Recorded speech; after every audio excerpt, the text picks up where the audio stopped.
हमारे साथ बात करने के लिए हैं फिल्म अभिनेत्री पल्लवी जोशी जी। पल्लवी जोशी जी, बहुत बहुत तो पहले लखनऊ में आपका स्वागत है। ये जो आपकी फिल्म आ रही है इसमें क्या संदेश है और कैसे दर्शक इसको देखेंगे? मैडम ये बताइए कि कैरियर में आपने काफ़ी फिल्में की हैं, तो कैरियर में इस फील्ड में बॉलीवुड में कैसे आपका पदार्पण? बहुत लंबी कहानी और बहुत पुरानी कहानी है। अभी मेरी नानी फिल्मों में काम किया करती थी, मराठी फिल्मों में। फिर मेरे पेरेंट्स दोनों थिएटर के हैं, मेरे बड़े भाई बहुत फेमस चाइल्ड एक्टर थे, तो बहुत नेचुरल चॉइस बन गई मेरे लिए। आपके समय की फिल्में आपको कौन ऐसी फिल्म लगी जो आपको बेहद पसंद आई हो? मेरे समय की फिल्में मतलब जब मैंने बतौर बाल कलाकार शुरू किया या बड़े होने के बाद की? बड़े होने के बाद जो है आप... बड़े होने के बाद अनफॉर्चुनेटली मैंने 80 के दशक में काम शुरू किया था, और तब एक भी फिल्म ऐसी नहीं बनी जो किसी मतलब जिसके बारे में जिक्र मैं कर सकती हूँ।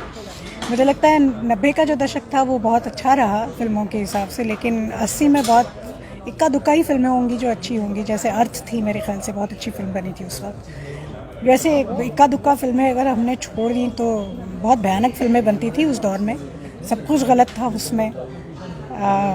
इसलिए उस वक्त की फ़िल्म तो मैं कोई नहीं कह सकती आपको। लेकिन हाल फिलहाल मैंने एक ऐसी फिल्म देखी जिससे मतलब रोंगटे खड़े हो गए, वो है 1917।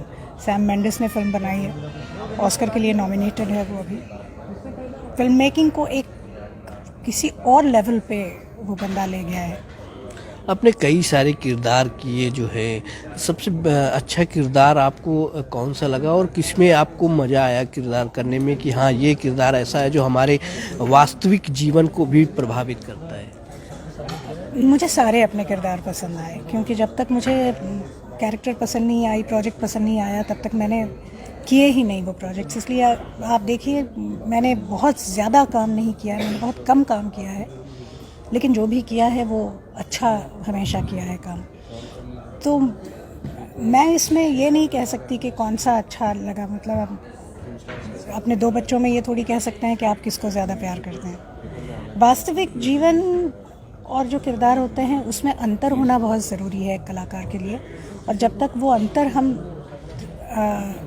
मेंटेन नहीं करेंगे तब तक हम उस रोल को न्याय नहीं दे पाएंगे, उस कैरेक्टर को न्याय नहीं दे पाएंगे। इसलिए कितना भी आपके वास्तविक जीवन से वास्तविक जीवन की तरफ झुकता भी हो कैरेक्टर, तब भी आपको उसको थोड़ा सा अलग करके अलग तरह से पेश करना पड़ता है। तो इसलिए और फाइनली जो फिल्म होती है वो उसमें एक बिगिनिंग मिडिल एंड होता है, लेकिन जीवन में तो बिगिनिंग हुई है और मिडिल हुआ है, अभी तक एंड तक पता नहीं क्या होने वाला है।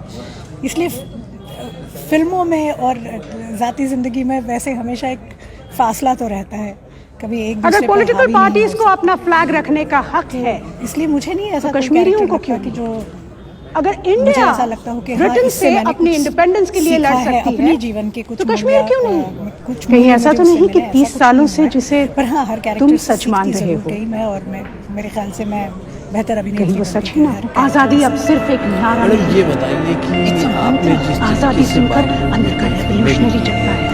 आज का जो दौर चल रहा है उसमें देखा जा रहा है कि बॉलीवुड में जो है दो खेमों के रूप में बटा हुआ नज़र आता है, या फिर आज का जो वास्तविक दौर है उसमें लोग जो है अजीब अजीब तरीके से जो है मूवी को जो है देखते हैं, क्योंकि सेंसर बोर्ड भी इसमें जो है कट करता है। तो इसको आज के दौर को आप कैसे देखते हो?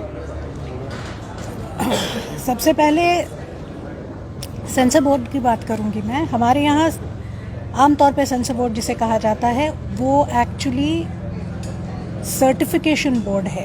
अगर आप उसकी इनिशियल्स देखें तो it's film certification board of India. वहाँ से सिर्फ आपको सर्टिफिकेट मिलता है कि ये फिल्म यू है, यूए है या ए है। कई बार ऐसा होता है कि आपकी फ़िल्म देखकर उसमें कुछ ऐसी गालियाँ होती हैं या तो कुछ ऐसे सीन होते हैं जो कि CBFC की जो गाइडलाइंस हैं उसके हिसाब से नहीं होते। ऐसी सूरत में जो पैनलिस्ट्स बैठते हैं फिल्म देखने के लिए वो सजेस्ट करते हैं कि इस फिल्म को एडल्ट सर्टिफिकेट दिया जाए, लेकिन जैसे ही आपको एडल्ट सर्टिफिकेट मिलता है आपकी ऑडियंस अगर पॉलिटिकल पार्टीज को अपना फ्लैग रखने का हक है, डायरेक्टर चाहता है कि उसकी फिल्म कश्मीरियों अगर को यूनिवर्सल नहीं तो कम से अगर कम universal India adult certificate Britain से अपनी इंडिपेंडेंस के लिए लड़ तो सकती वो इसी है, ताक में रहते हैं तो कि कश्मीर यूए क्यों किसी नहीं? तरह मिल जाए। कहीं ऐसा तो नहीं कि 30 जब सालों आपको से यूए जिसे सर्टिफिकेट ही चाहिए तुम सच मान तो रहे फिर हो, यही फिर सजेस्ट किया जाता है कि देखिए कहीं वो यूए सच में सर्टिफिकेट चाहिए तो आजादी फिर अब ये सिर्फ सीन एक आपको नारा निकालना नहीं है, वरना ये सीन आप रखिए आजादी सुनकर और एडल्ट अंदर का सर्टिफिकेट रेवोल्यूशनरी जगता है। तो आपकी क्रिएटिव फ्रीडम पे तो कोई प्रहार नहीं कर रहा है, सिर्फ सर्टिफिकेशन बोर्ड अपना काम कर रही है।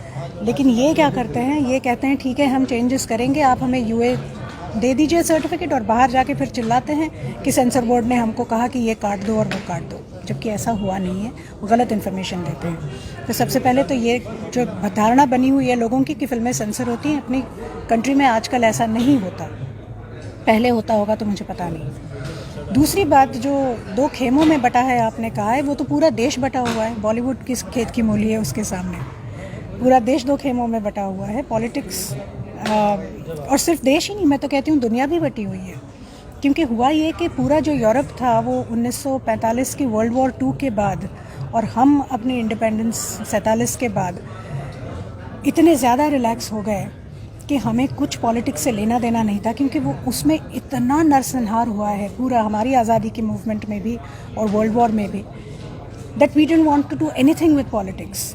तो शिथिल हो गए लोग। हमारे माँ बाप जो थे वो आज़ादी से पहले पैदा हुए, तो वो जो एक कॉलोनियल एक माइंडसेट था, अगर पॉलिटिकल पार्टीज को अपना फ्लैग रखने का हक माइंडसेट है, में उन्होंने हमें बड़ा किया। तो कश्मीरियों लेकिन को क्योंकि क्यों? हम आज़ाद भारत में पैदा अगर हुए थे, इंडिया हमने वो कॉलोनियल ब्रिटेन माइंडसेट से जो था, अपनी जो इंडिपेंडेंस हम के पे लिए थोड़ा लड़ बहुत हावी सकती हुआ है, था, वो हमने अपने तो बच्चों पर कश्मीर नहीं क्यों डाला। नहीं? कहीं ऐसा तो क्योंकि नहीं हमने कि अपने 30 बच्चों पर सालों नहीं से थोपा, जिसे तो हमारे बच्चे तुम जो हैं, सच जो मान रहे मिलेनियल्स हो, हैं, जो 1985 के बाद की कहीं जितनी वो भी सच ही ना हो? आजादी अब सिर्फ एक नारा ये नहीं, सारे बच्चे मैं समझती हूँ कि आजादी सुनकर अंदर ट्रू का रेवोल्यूशनरी रिप्रेजेंटेटिव्स जगता है। हैं इंडिपेंडेंट इंडिया के, हमसे भी ज़्यादा। और आज वो पॉलिटिक्स का मुद्दा उठा रहे हैं, आज वो पॉलिटिकली अवेयर हो गए हैं, आज वो अपनी एक उनकी आवाज़ है और वो आवाज़ चाहते हैं कि सब लोग सुने, और इसमें कोई गलत बात नहीं है। जब आप बात करेंगे इस बारे में तो दो खेमों में तो बटेगा ही, पूरी दुनिया बटी हुई, यूरोप बटा हुआ है, अमेरिका बटी हुई है, तो भारत भी बटा हुआ है। मैडम ये बताइए कि यंग बच्चियों के लिए क्या करेंगी, क्या कहेंगी, क्या संदेश देंगी, क्योंकि आपकी मूवी जो है महिलाओं पे ज़्यादातर आधारित है और उस इशू को उठाती है जो महिलाएं या बच्चियां जो है शायद शेयर करने से थोड़ा सा घबराती हैं। आप मुझे पॉलिटिक्स के संदर्भ में पूछ रहे हैं या फिल्म के संदर्भ में? फिल्म के संदर्भ में। सबसे पहले इस फिल्म का जो विषय है उसका लड़कियों से कुछ लेना देना नहीं है, अधेड़ उम्र की औरतों के लिए है, क्योंकि मेनोपॉज जब होता है तो 40 से 50 या 55 साल की उम्र के बीच में कभी औरतों को फेस करना पड़ता है। और आज की तारीख में ये करने की वजह ये है कि हमारी जो जनरेशन है वो अभी भी ओल्ड स्कूल जनरेशन है थोड़ी।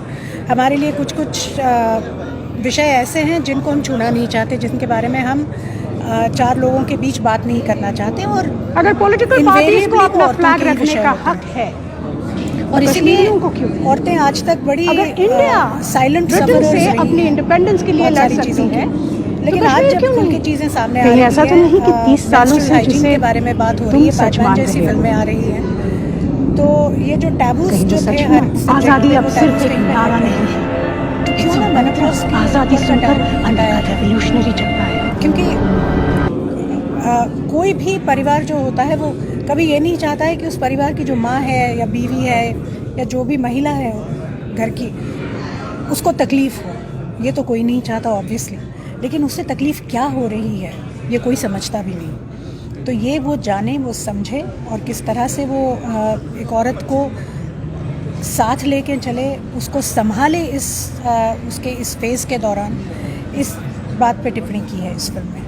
धन्यवाद। तो ये थे हमारे साथ पल्लवी जोशी जी, जिनका साफ ये कहना था कि वो महिलाएं अब संकोच छोड़ दे, अपनी बात समाज में कहें, दूसरे से कहें। कैमरामैन विशाल के साथ मैं राम बाबू, टीवी इंडिया लाइव, लखनऊ से।